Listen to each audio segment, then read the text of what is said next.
குடிசையிலே கொஞ்ச காலம் தங்கி பாருலே கூரையின் ஓட்டை வீரி செல்வடி நட்சத்திரம் எண்ணி பாருலே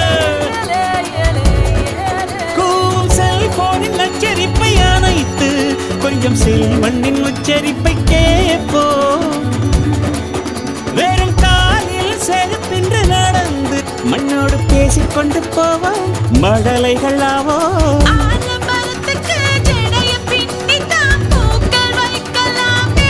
உரோரம் ஐயனாரிடம் கத்தி வாங்கித்தான் பென்சில் சீவலாமே